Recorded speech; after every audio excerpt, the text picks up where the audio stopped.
Hey, Pastor Steve Waldron, I hope you're having a great day or night in Jesus.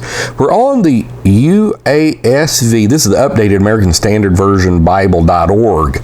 And this is done by Christian Pub, who's doing an amazing job publishing Bibles. We love their Bibles. And so he prefers the American Standard Version, 1901. A lot of people do, believe it or not, and he's updating it, but he's written some phenomenal blog posts as well. So I want to read through this and kind of comment on it as we go. You can read through it yourself. You can follow along or whatever. So the Masoretic text versus the Greek Septuagint, a comparative study. And I found this when I was looking for a list of differences between the Septuagint and the Masoretic text. And I'm going to tell you, that's not readily found. I'm sure it's in a book somewhere. It's got to be online somewhere, but I haven't found it yet. I found tons of stuff saying, this is Jeremiah is different, and this one is different, that one's different, and the numbering system here is different, chronologies are, but I want to know, I want a list. And so surely that's somewhere. So introduction.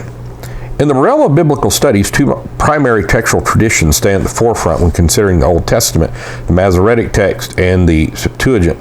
Understanding these two significant sources provides a richer and deeper insight in the textual history of the Bible.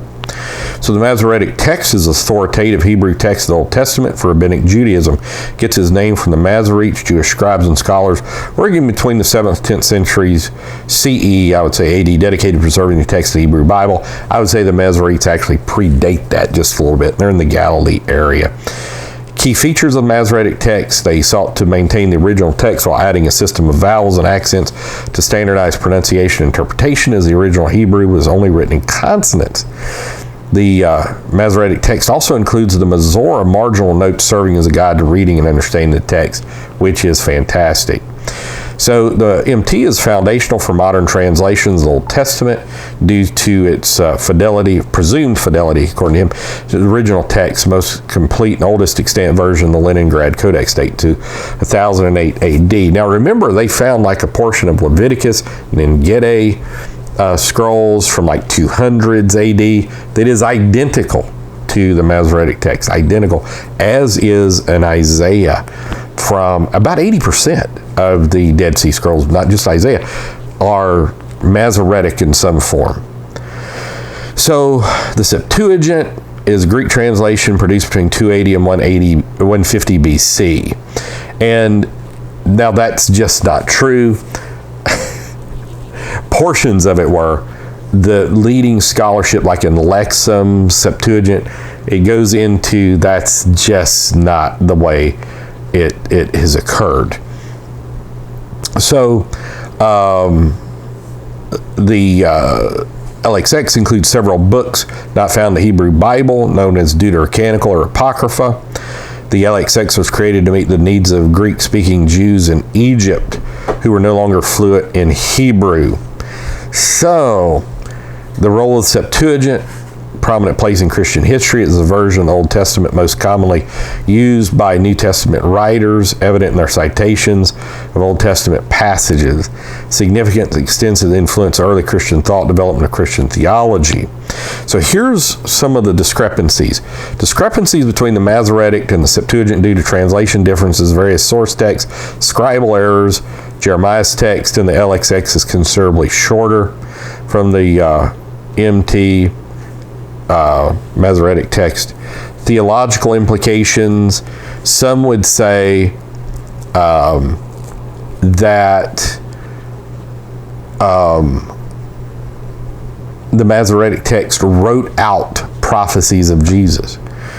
Well, I think in some cases, later years, that's true, but obviously everybody's translating prophecies of Jesus. And also like the Bomberg text of 1525, 1526, very standard text. It's like the King James translators used. He was a Christianized Jewish person. He was Jewish, he became Christian. And so I just don't think that's that big of a deal because it's being translated correctly. People say that early Christians quoted the Septuagint, the New Testament writers quoted the Septuagint.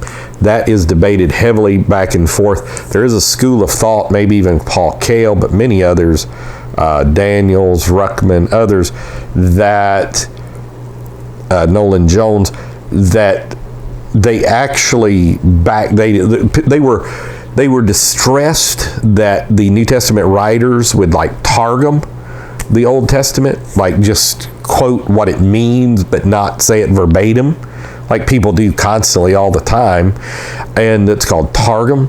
And they tried to write it in to say here's what they meant by that.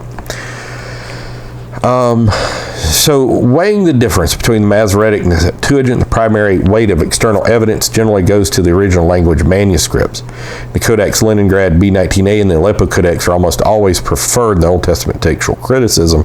The Masoretic text is our starting point, should only be abandoned as a last resort. While it's true the Masoretic text is not perfect, there needs to be a heavy burden of proof to go with an alternate reading. Now, of course, like in the Greek Orthodox circles, Septuagint is huge and reigns supreme. Initially, the Septuagint was viewed by the Jews as inspired by God, equal to the Hebrew Scriptures. However, the 1st century AD, the Christians adopted the Septuagint in their churches. It was used by the Christians in their evangelism to make disciples, debate Jews on Jesus being the long-awaited Messiah. Soon the Jews began to look at the Septuagint with suspicion. This resulted in the Jews of the 2nd century abandoning the Septuagint. Now, maybe. They still have a day of mourning, Jews do, for the creation of the Septuagint. So, and then it goes into the Masoretes. So this is just a little look between what is the difference between the Septuagint, the Masoretes, some of the differences between them, and I want to go deeper into this at some point. But this is just a preliminary vid on that. So God bless. We love you. Thanks for being here. Join us daily. We'll see you later. Bye-bye.